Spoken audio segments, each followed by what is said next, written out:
one job, one single job, and that was to prove that the defendant was guilty of dangerous driving. It is their contention that on the night in question, Mr. White operated his motor vehicle in a manner that fell below the standard of a competent and careful driver, and that a careful and competent driver should have recognized that this was so. Well, let's examine if the prosecution have indeed proven that fact. To begin, we heard live testimony from Mr. Donald Alexander, and we have the witness statement of Mr. David Shaw, and both of them have admitted that on the night in question, they were already on high alert. They had received warnings from the police that there might be some form of unrest, and so they were looking and waiting for what we could say was perceived trouble. To go further, this court heard inconsistencies from the testimony of Mr. Alexander. He admitted to the court that on the night in question, when he allegedly saw the defendant, the area was not well illuminated, but somehow he contends that he could see clearly. He even admitted that there were trees that were blocking the road below from where he stood, but yet still he could see clearly. Mr. Donald Shaw, in his witness statement, he accepted that it was a dark night and he was a long way, some distance away from where he saw the defendant. But again, he could see clearly. We also have the witness statement of Mr. Richard Green. And no disrespect to Mr. Green, an admitted schizophrenic, but he also contends that he was not mistaken about what he saw. So now, we have come to the crux of the allegation, the aspect of the defendant's driving being dangerous.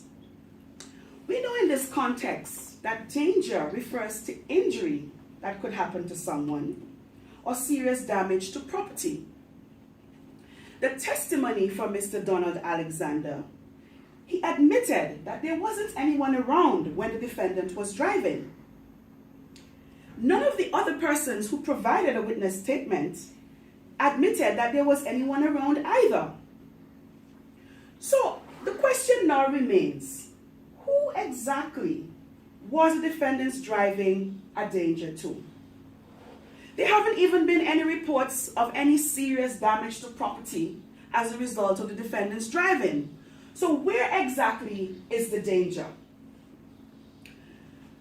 Another aspect that the prosecution have based their case on is that of speed.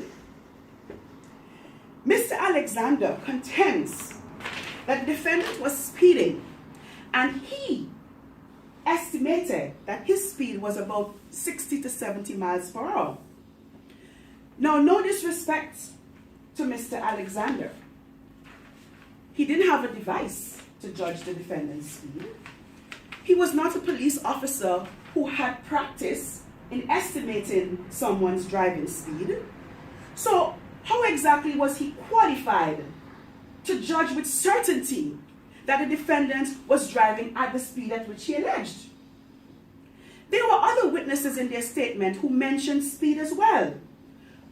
And although they gave a number, none of them, not one of them, was in the position to accurately assess the speed at which the defendant was driving.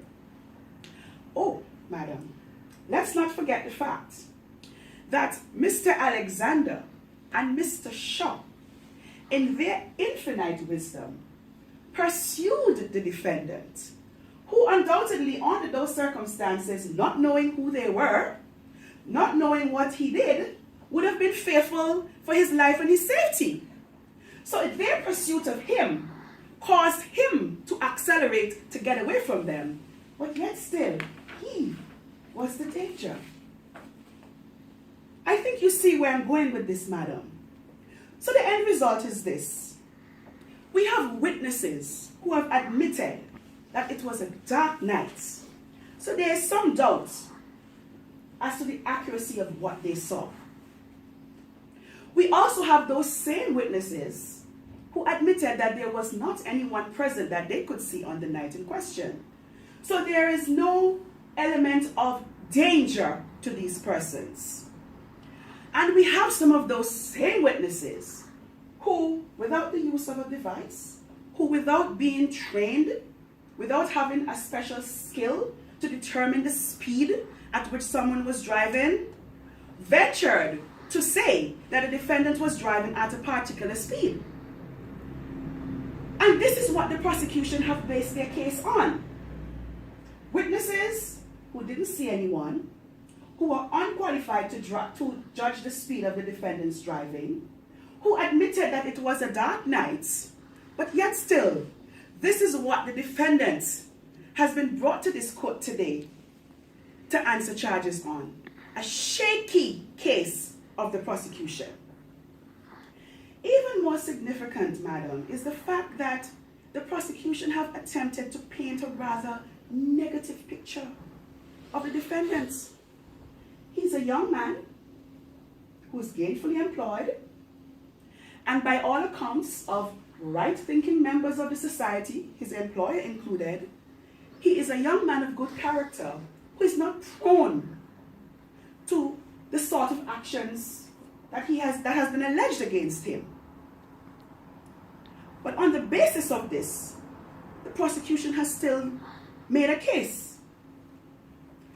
We contend, because it's not really our job to prove that we didn't do anything, but we contend that on the basis of unreliable witnesses who couldn't see very well, persons who couldn't judge speed accurately, we contend on this basis that the defendant was not guilty of the charge of dangerous driving. May it please the court, madam. Yes, Susan, go girl. Yes. Now